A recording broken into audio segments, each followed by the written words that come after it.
Welcome to our broadcast for the November 22nd. And what we're doing here in this case is a help session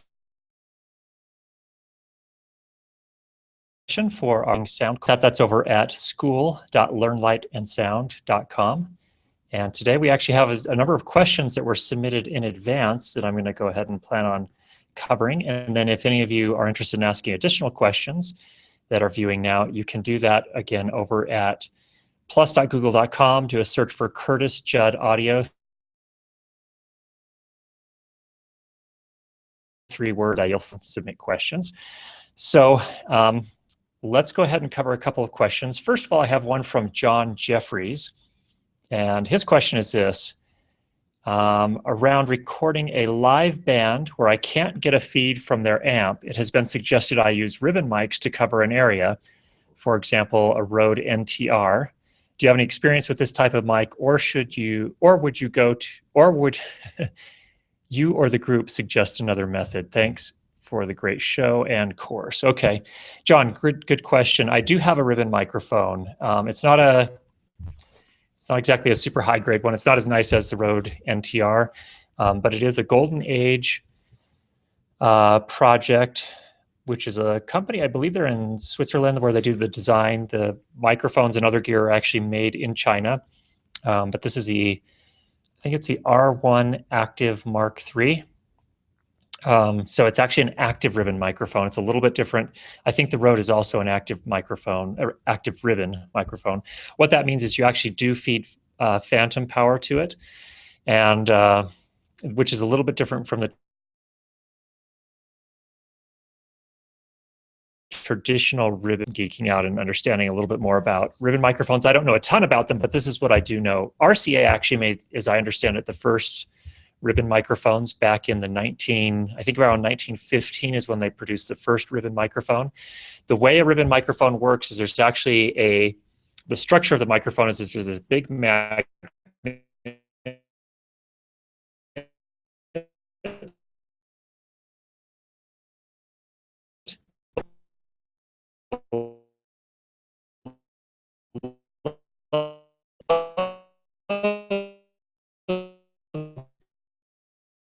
that's actually that ribbon, and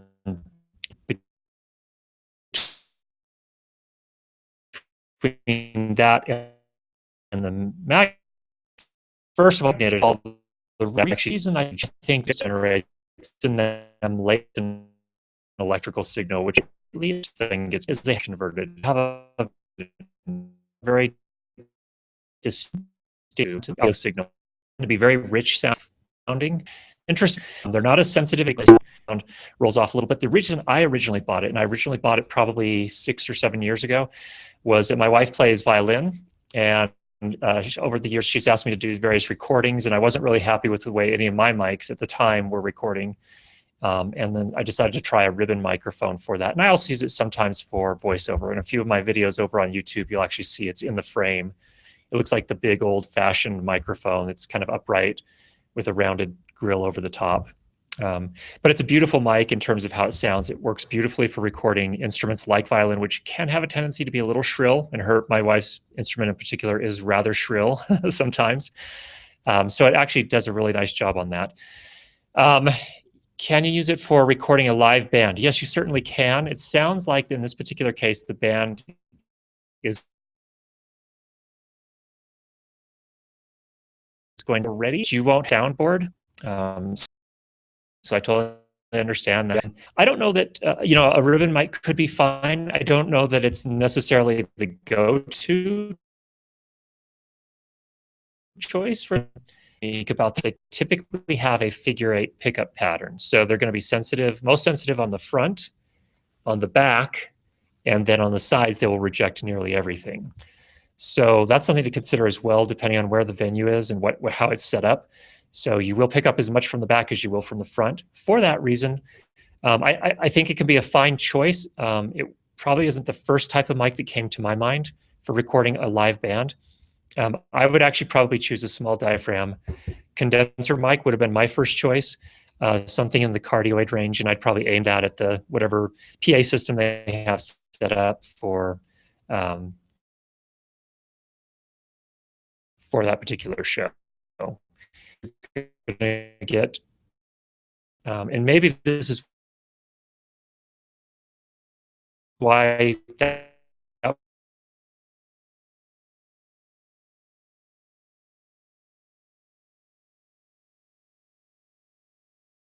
thing is you're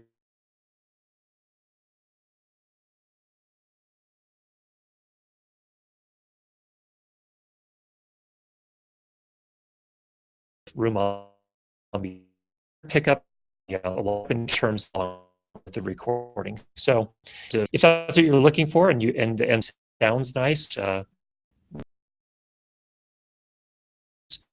that can be a very good choice. Mind, but a choice. So hope that helps, John. That wasn't very helpful. If you got to spend, I say do it.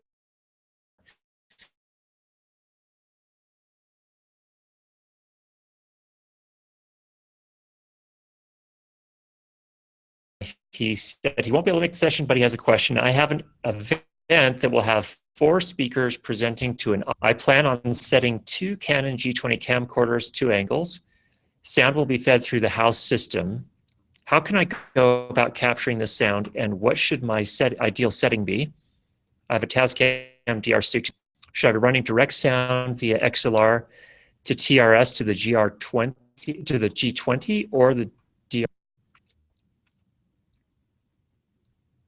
Okay, I think so. So I think Adrian is that the G20 cam 0.5, of course the DR60 from Tascam has XLR inputs. Well, obviously that's going to depend on what microphones you're using. It sounds like you're using an XLR based.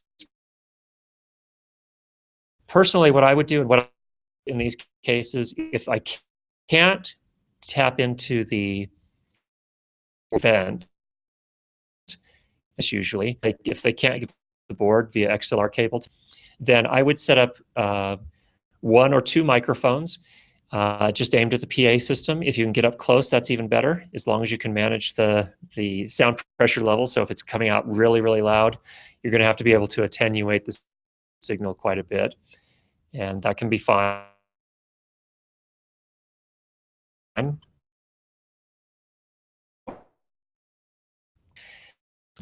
CD. Your cameras are already going to be recording, and that in terms of getting the best audio quality, that's the put a DR via TRS into one of the G20.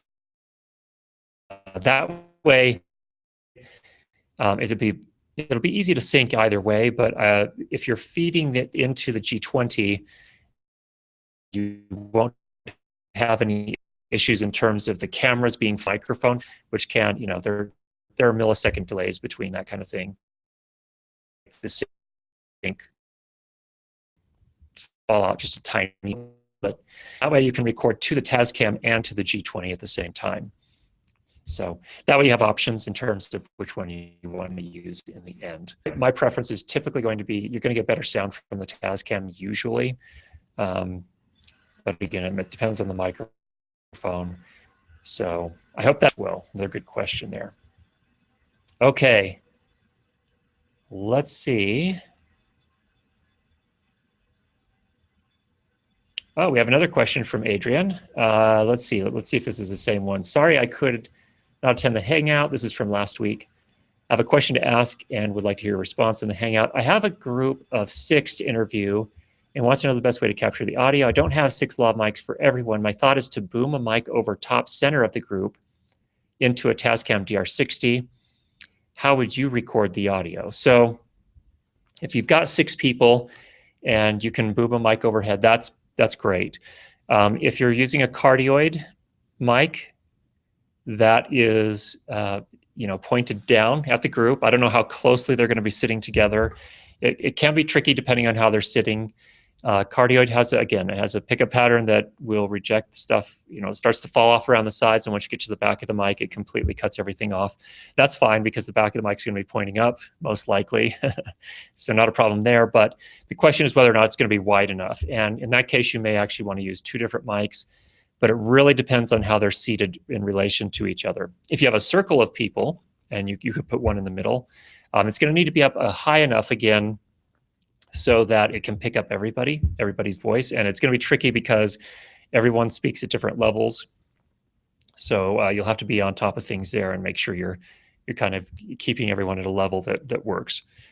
You may also have to do some post-processing work, again, if you have a really quiet speaker and a really loud speaker. You may have to even that out. But ideally, you could also potentially try a omnidirectional microphone. Set right in the center of them. Again, if they're in a circle, it's going to be a little, ideally they should be in a circle or a semicircle, so that you can pick all of them up. And again, in any case, if you're using a cardioid, you're going to want to point the end away from them, that, for wherever you want to reject sound, and the other part pointed at them. So I think ideally, if I were doing it right now with the microphones that I have right now, I would probably pull out one of my cardioids. I have a Rode NT5 with a kind of a custom capsule on it. I think yes, in the past I have reviewed that one actually over on my YouTube channel. That one actually would work pretty nicely. You could actually even use if you have a good lavalier microphone. Almost all of those are omnidirectional, so that's an option as well. And maybe in that case, what you could do is, you wouldn't want to put it on any one person. You'd want it planted somewhere. So, for example, if you had a semicircle of the 6 speakers, I'd put it on a microphone stand in front of all of them.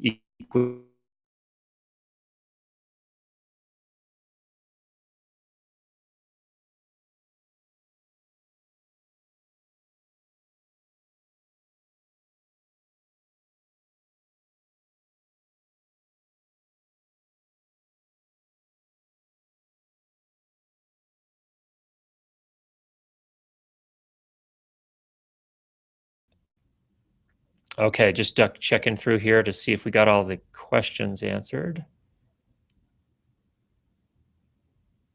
Let's see, is this another one here? No, that's something else. Okay, I think we're good on that front. Those were the questions that were emailed in ahead of time. So thanks everyone for sending those in. I appreciate that. There are a couple of other experiences I just want to talk about. We're going to have a little bit of a shorter session today. We're going to do half an hour instead of a full hour. We're just going to try that out and see how it goes. I know an hour gets a little bit long for most people, and since we're doing them every week, I think we can try half an hour and just see how that goes. A couple of things that I did since we met last time. I guess the last session was last Thursday. But I did have another opportunity to do some recording. And in this case, it was done at a convention center. It was very loud, tons of people there. And so it was a really pretty brutal environment. And it gave, it was a good experience in terms of learning some new things about miking people in those kind of environments. So it was just a very simple interview after a sporting event at a convention center.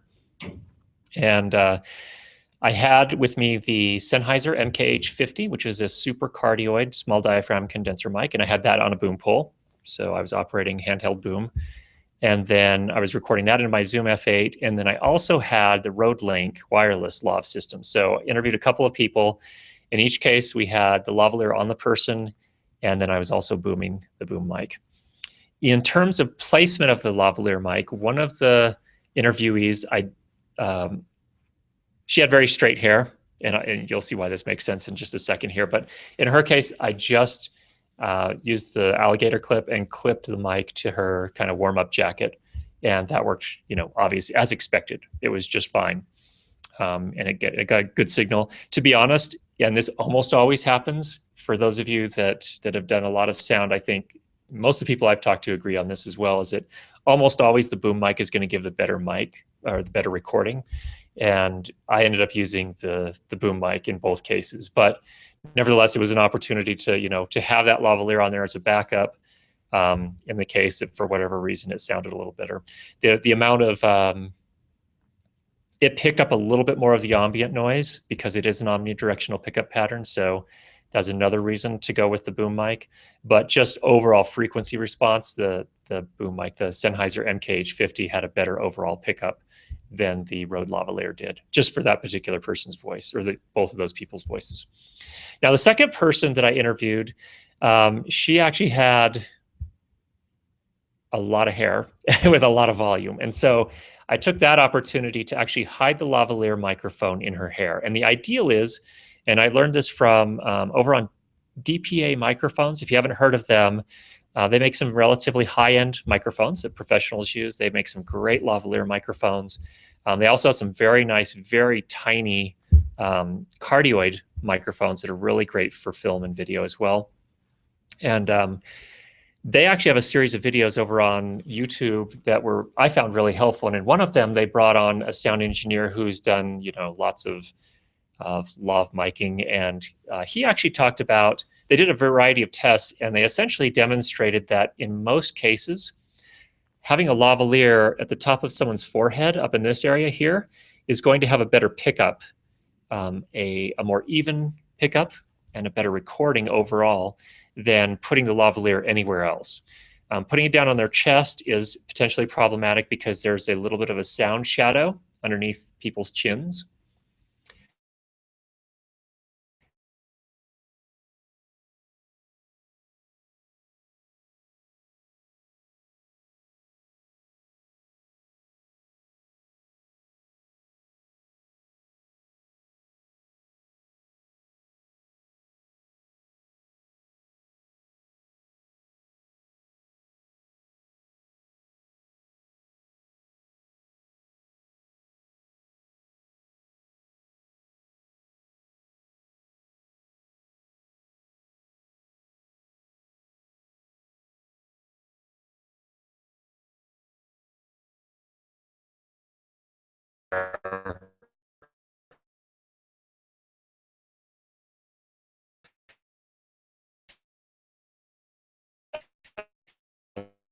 Well, in terms of mounting it, or finer hair, I guess is the right term, finer hair that doesn't have so much body, it's going to be a little more tricky. But over on the DPA microphones piece, they had a couple of them, but one of them about mounting microphones suggested they actually use these miniature, very, very small pieces of metal metal springs. And what they do is they actually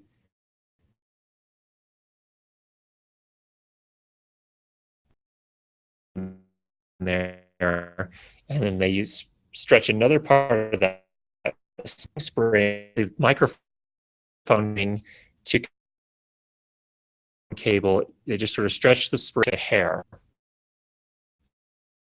and put the mic. That's a microphone cable. I need to use some hair layers for those little, actually hide it under here, and then just brush the hair back. Go very lightweight. In terms of the overall sound quality, to hide it. The microphone up there can be an interesting option, and in fact, probably the best option in terms of getting the best overall audio recording. So there's something to consider there. In the end, though, once again, and again, this is just maybe my setup, but that was a case where I ended up using the boom mic because it just sounded better overall, because it just did. So, but I think I could have easily gotten away with the lavalier mic from that recording when it was hidden up in her hair like that. So the challenge is if they're moving around a lot. The nice thing is if they turn their head, the mic goes with it. If they're wearing it on their chest here, that's not necessarily the case. If they're wearing it on one, off to the side a little bit, you take care of that sound shadow a little bit. But the problem is if they turn the other way, then they're talking away from the microphone. And so that's a little bit of a problem. So interesting idea. And it was interesting to experiment with it a little bit. Using the boom mic was really nice because, again, I could position it in this particular environment. Again, convention center, lots of people talking, lots of other noise, doors slamming, in the distance, very open building design. And first of all, the first thing I had to do was scout a location that would make sense. So I wanted to make sure that they still, in the picture, seemed very much in context, that they were clearly at a convention center, something that was visually appealing, but also in terms of audio response, wasn't going to be right in the middle of crowds and crowds of people. So so that we could get, you know, get the best recording we could, and also put their back, again, because I'm booming up in front of them with the mic pointed down at them, something like that. Being able to put their back towards the towards an area that wasn't as loud was also helpful. So I ended up using I did finally pull the trigger, and I finally bought my first carbon fiber boom pole. So I ended up with the K-Tech KEG 150 CCR. It's actually an ENG pole. I don't understand how they make that distinction entirely, but it is evidently actually an ENG pole. But I really like it. It's beautiful. It's internally cabled, so it's got a coiled cable that runs through the center. I was able to boom the Sennheiser MKH50 up on the end of that. Didn't need any special wind protection because, again, we were indoors, so that was cool. And it was just a matter of getting my line and booming over the talent. And as they moved a little bit, I was able to follow them. And the MKH50 also comes with a suspension mount. So it's not just like a regular microphone stand mount, a clip. It's actually, you know, the rubber band type suspension mount.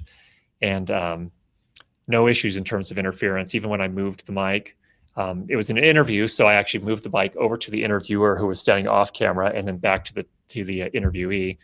And no issues in terms of the mic picking up noise or picking up vibrations from the pole. Or anything of that nature. So it all went quite nicely. So I was happy with that. So some things to consider there. You know, take that information for what it's worth and see how helpful it is for you. If any of you are aware of places to get those little tiny springs, metal springs that you can use for mounting the lavalier microphones in people's hair, let us know. Or if you have other techniques for mounting those lavalier mics in people's hair, let us know. Rubber bands are the obvious one. You probably want to get them in colors that don't stand out too much in case your talent turns. And, you know, we do see part of their head where the mic cable may be hidden. Would love to know about those things. All right, so those are the topics that I had prepared to talk about today. Couple of other things while we're here, and we have a few more minutes. Let me just pull up a couple things. Okay, I think we're good there. I wanted to say a little bit, not this week. So last night I posted a new video over on YouTube about the little Rode Video Mic Me, I think it's called. It's the one that hooks up to your phone. And just like a miniature shotgun that plugs into the 3.5 millimeter input, and you can actually aim it. So when you're filming someone, it's pointed at them. Also has a furry wind cover. It's kind of a cool little thing. It's a tool to have in the kit that I think, again, as I mentioned in the video there, I think would work great for my corporate pieces where they really want their employees to go around and capture some clips on their phone.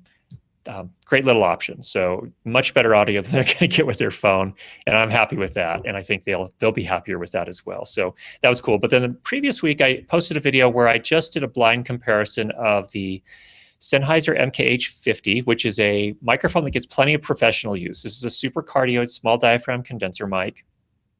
And let me talk just a little bit more about that. And it's interesting, some of the responses I've gotten. Those videos, I'm always a little hesitant to put those blind comparisons up. I think they're super helpful because you're not, as long as you don't look in the about section beforehand and go to the links, you don't know which mic is which. And you're seeing them recorded in the same exact situation, same voice, and you can start to the same recorder, and you can hear how they sound different and how they respond to at least one voice. And now I know that's not perfect. It'd be great to have more voices, but we have what we have. So what is interesting about that is that I asked everyone to say, hey, tell me, what are your impressions? What do you think about these? And overall, it was compared to the Audio-Technica 4053B, which is the hypercardioid small diaphragm condenser mic that I already own. The Sennheiser's on loan from B&H Photo. And so I was curious how they sounded different and how they responded in different situations. And what's interesting is that they're pretty close. The Audio-Technica is a $600 mic. The Sennheiser is a $1,200 mic. I think that most of us, when we're new to sound recording, kind of make this assumption, me included. I'm not pointing my finger, but I assumed that you would probably get a better sound from the more expensive microphone. And I don't think that's always the case. And my point isn't that, see how awesome this $600 mic is? It's way better than this $1,200 mic. That's not my point at all. They're different. They work differently with different people's voices. They work different, like that convention center. This hypercardioid audio technique in terms of its pickup pattern, so it's going to pick up more room ambiance than the supercardioid Audio-Technica will. And I actually, in my experience, in that little video I posted a couple of weeks ago, you could actually hear a little bit more room ambiance in the Audio-Technica. So that's a consideration, not a downside, not a weakness, but a consideration. And again, it depends on what you're going for, and it could be perfectly legitimate. And to sometimes say to yourself, hey, I'm working with a director, hey, we want a little bit more room ambiance in this case. We want the viewers to be able to hear the room a little bit more. So in that case, maybe the Audio-Technica would be the right choice. In other cases, the Sennheiser might be a little more isolating, and maybe maybe the environment is such that there's so much noise going on that you really need to cut it down as much as you can. And maybe in that case, the Sennheiser is the better choice. So in terms of just general audio quality, I think in short, I also found the Sennheiser was a little bit brighter. And again, that's not a weakness. It's not a strength. I wouldn't say. I would say it's a consideration. So it's another case where maybe in some cases you want a brighter mic. Maybe in some other cases you want a less bright mic. So it really just depends on the situation and what you're doing. Now, in terms of an all-rounder or something that's very versatile and can be used in a lot of different situations, I think I'd probably go with the Audio-Technica over the Sennheiser. The Sennheiser to me sounds a lot more aggressive, and it is a little bit brighter, so there's going to be a little more sibilance. Some people like that crisper sound. Just depends on the situation. And if you're recording a voice, someone who has a voice that's very, very dark, that doesn't have a lot of sibilance or a lot of that top end, it can be a very flattering combination. So I guess really what all I was kind of aiming at here is that at this point, when I'm starting to look at microphones in those levels, $500 and higher, I think that it's not so much a matter of which mic is better than the other across the board. I think it's which one is more appropriate for which type or is going to be more beneficial for a particular job or a particular situation or a particular voice, or all those sorts of factors as well. So now if I were to try and buy a mic that, and I actually probably aiming this direction, if I'm trying to get a really high quality mic that is very versatile and could be used in lots of situations, I think the indoor dialogue mic that fits that category, at least amongst most professional audio engineers out there that I'm aware of, most of them that have the budget will go with a Schoeps CMIT, or sorry, not a CMIT. That's the outdoor. That's the shotgun microphone, but the Colette CMC 641. So with the supercardioid capsule on the Colette amplifier is the most common one, and that's about a $1,600, $1,700 US microphone combination. So that's a very versatile mic, and a lot of people are using that one in a lot of situations. So there are just some thoughts there. Again, once you start getting up into that price range, I don't think you're going to find that one is clearly better than the other. People are going to have different opinions. That's another thing in the comments. Some people clearly liked mic A way better. Some people clearly mic B a lot better. That B was Audio-Technica. A was and that's all perfect room for personal taste. It's an art as well. It's not just I should continue to do those types of comparisons because I got more thumbs down on that than I typically get, just in terms of the ratio of thumbs up to thumbs down.